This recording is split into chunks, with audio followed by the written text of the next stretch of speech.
राधे राधे। जय श्री कृष्णा। आज की इस वीडियो में आज हम फागुन मास महीने की कृष्ण पक्ष की एकादशी के बारे में जानेंगे। फागुन महीने के कृष्ण पक्ष की एकादशी को विजया एकादशी के नाम से जाना जाता है और इस एकादशी को बहुत ही शुभ माना जाता है क्योंकि यह साल की सबसे बड़ी एकादशी है और ऐसा माना जाता है कि इस एकादशी का व्रत करने से जीवन के सभी कामों में सफलता प्राप्त होती है, हर कार्य में विजय प्राप्त होती है और इसी वजह से इसे विजया एकादशी भी कहा जाता है और कठिन से कठिन बाधाएं भी दूर हो जाती हैं। जो भी व्यक्ति श्रद्धा और नियम से इस व्रत को धारण करता है, इस व्रत को करता है, वह हर क्षेत्र में ही सिद्धि को प्राप्त करता है। पौराणिक मान्यताओं के अनुसार श्री राम ने भी रावण के वध से पहले, रावण से युद्ध करने से पहले विजय एकादशी का व्रत किया था। महर्षि वक्तव्य ने उन्हें विजय एकादशी का व्रत करने को कहा और इसी के प्रभाव से श्री राम को युद्ध में विजय प्राप्त हुई। इसलिए जो भी भक्त अपने जीवन में सुख और शांति और मोक्ष की अभिलाषा करते हैं और हर काम में सफलता होना चाहते हैं, उन्हें विजय एकादशी का व्रत अवश्य ही करना चाहिए और इस दिन भगवान लक्ष्मी नारायण का पूजन करना चाहिए।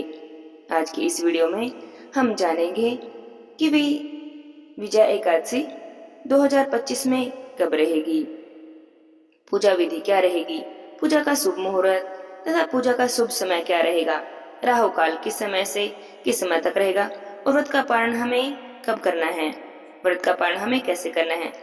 तो चलिए इस वीडियो को शुरू करते हैं। साल 2025 में एकादशी तिथि 2 दिन तक रहने वाली है। पहले दिन से शुरू होगी और दूसरे दिन तक चलेगी। तो ऐसे में हमारे मन में ये सवाल आता है कि एकादशी का व्रत किस दिन करें, क्योंकि एकादशी का व्रत सही समय पर सभी शुभ योगों में करें तभी उसका शुभ फल प्राप्त होता है। तो पहले हम जान लेते हैं कि एकादशी तिथि के बारे में।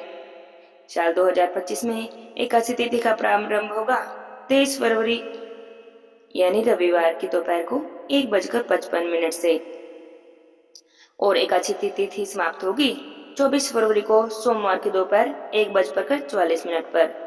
रविवार के दिन 1:55 से एकादशी तिथि प्रारंभ होगी और सोमवार के दिन 1:44 पर एकादशी तिथि समाप्त हो जाएगी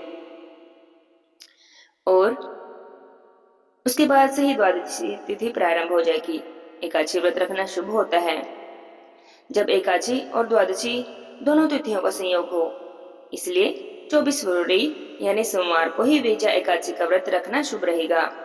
गृहस्थ जन हो, वैष्णव जन हो, साधु संत जन हो, सभी लोग इसी एक दिन एकादशी का व्रत करेंगे तभी शुभ रहेगा, क्योंकि 24 फरवरी सोमवार को ही सूर्योदय व्यापनी एकादशी है और 1:44 के बाद से द्वादशी तिथि भी प्रारंभ हो जाएगी।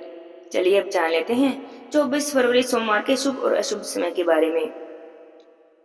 इस दिन ब्रह्म मुहूर्त का समय रहेगा सुबह 5:19 से सुबह 6:07 तक। सूर्योदय होगा सुबह 6:56 पर और सूर्यास्त का समय रहेगा शाम 6:23 पर। सुबह के समय की पूजा का समय रहेगा 5:36 से सुबह 6:51 तक। याद रखें सोमवार का दिन है और सुबह 7:30 से ही राहु काल शुरू होगा, 9 बजे तक रहेगा और राहु काल में कोई भी शुभ काम नहीं करते हैं, तो इस समय को ध्यान रखें और अपनी पूजा आप इसी से पहले कर लें। शाम की पूजा का शुभ समय रहेगा शाम को 6:18 से शाम 7:33 तक। एकादशी व्रत का शुभ एकादशी व्रत में शाम की पूजा का विशेष महत्व है। वैसे तो दोनों समय ही पूजा की जाती है, लेकिन शाम की पूजा का महत्व विशेष होता है। शाम के समय आप एकादशी के व्रत की पूजा करें, एकादशी की कथा पढ़ें, भगवान विष्णु के मंत्रों का जाप करें और तुलसी देवी की पूजा करें। एकादशी के दिन तुलसी देवी जी की पूजा विशेष रूप से करनी चाहिए। एकादशी के दिन तुलसी देवी में जल अर्पित नहीं करते हैं, लेकिन पूजा पाठ अवश्य करते हैं। हाँ, एक बात का और ध्यान रखें, जब भी आप पूजा करें, भोग लगाएं, तो आपको तुलसी दल की आवश्यकता होगी और एकादशी का दिन तुलसी दल तोड़े नहीं जाते, इसलिए कहा जाता है कि दशमी तिथि में ही तुलसी दल तोड़कर रख लें। लेकिन इस बार दशमी तिथि रविवार को पड़ेगी, और रविवार को भी तुलसी दल नहीं तोड़े जाते, तो आप शनिवार में ही तुलसी दल तोड़ कर रख लें और फिर आप इन्हें पूजा पाठ और भोग में प्रयोग कर सकते हैं। चलिए अब जान लेते हैं कि 25 फरवरी मंगलवार के बारे में। 25 फरवरी मंगलवार को सूर्योदय का समय रहेगा सुबह 6:55 से, सूर्यास्त होगा शाम 6:24 पर। ब्रह्म मुहूर्त सुबह 5:18 से सुबह 6:06 तक रहेगा। राहु काल का समय रहेगा दोपहर में 3 बजे से 4:30 बजे तक। 25 फरवरी को मंगलवार को ही एकादशी व्रत का पारण किया जाएगा, जिसका शुभ समय रहेगा सुबह 6:56 से सुबह 9:08 तक। इसी शुभ समय में ही आप अपने एकादशी व्रत का पारण कर सकते हैं। चलिए अब जान लेते हैं विजय एकादशी की पूजा विधि के बारे में। विजय एकादशी के दिन सुबह सवेरे ही उठकर पवित्र नदी के जल में स्नान करें। अगर नदी में जाकर स्नान ना कर सकें तो घर पर ही नहाने के पानी में गंगा जल मिलाकर स्नान कर लें। साफ कपड़े पहने, नीले और काले रंग के कपड़े नहीं पहने चाहिए। इसके बाद आप अपने एकादशी व्रत का संकल्प करें। एकादशी व्रत संकल्प करने के लिए आप एक चौकी लगा लें, भगवान विष्णु की उस पर स्थापना करें, लक्ष्मी नारायण जी की स्थापना करें और अगर आपके घर में सेवित लड्डू गोपाल जी हैं तो उन्हें वहां पर विराजित करें, उनकी भी स्थापना करें। उसके बाद भगवान को पीले रंग के वस्त्र अर्पित करें, धूप दीप नैवेद्य से पूजा करें, हाथों में पुष्प, जल और कुछ पैसे ले लें, कुछ तिल ले लें और अपने एकादशी व्रत का संकल्प करें। प्रार्थना करते हुए कहें, हे भगवान जनार्दन, मैंने आज एकादशी व्रत का संकल्प किया है और आज पूरे दिन ही मैं निराहार रहूंगी और अगले दिन द्वादशी तिथि आने पर अपने व्रत का पारण करूंगी और उसी के बाद अन्न जल ग्रहण करूंगी। इस तरह संकल्प करके आप हाथों में लिया जल भगवान के सामने छोड़ दें। अगर आप निर्जल निराहारी व्रत नहीं करते हैं तो फलाहारी व्रत भी कर सकते हैं।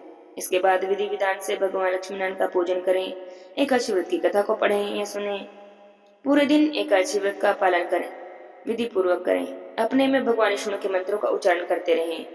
एकादशी के दिन कुछ काम होते हैं जो बिल्कुल भी नहीं करने चाहिए। इस दिन आप हरे पेड़ पौधे बिल्कुल भी ना काटें, आप किसी को दुख ना दें, आप किसी को अपशब्द ना कहें, किसी के बारे में बुरा ना बोलें और ना किसी को बुरे सोचें। इससे तो अच्छा कि आप मन में भगवान विष्णु का मंत्र जाप करते रहें, सारी बुराइयों से बचे रहें। रात होने पर भगवान विष्णु के मंत्रों का कीर्तन करें, उनके मंत्रों का जाप करें और पूरी रात्रि जागरण करते हुए व्यतीत करें। अगले दिन सुबह द्वादशी तिथि आने पर स्नान करके साफ कपड़े पहने, भगवान लक्ष्मी नारायण जी का विधि विधान से पूजन करें। जैसे एकादशी के दिन क्या था, ऐसे ही द्वादशी के दिन भी भगवान लक्ष्मी नारायण का पूजन करें। शुद्ध सात्विक भोजन बनाकर भगवान को भोग लगाएं। इसके बाद ब्राह्मणों को भोजन करवाकर अपने व्रत का पारण करें। व्रत का पारण शुभ समय में ही करना चाहिए। शुभ समय हमने पहले वीडियो में बता दिया है, उसी शुभ समय में आप अपने व्रत का पारण कर लें। एकादशी व्रत के पारण के दिन अगर आपका कोई दूसरा व्रत पड़ जाता है तो आप जल और तुलसी दल से भी व्रत का पारण कर सकते हैं। वैसे तो एकादशी व्रत का पारण शुद्ध सात्विक भोजन से किया जाता है। आप भोजन बनाएं, उसे भोग लगाकर व्रत का पारण करें। लेकिन अगर कोई दूसरा व्रत पड़ जाए तो आप जल और तुलसी दल से या फिर फलों से या फलों के जूस से भी अपने व्रत का पारण कर सकते हैं। आज की इस वीडियो में बस इतना ही। बोलिए राधे श्याम, राधे कृष्णा।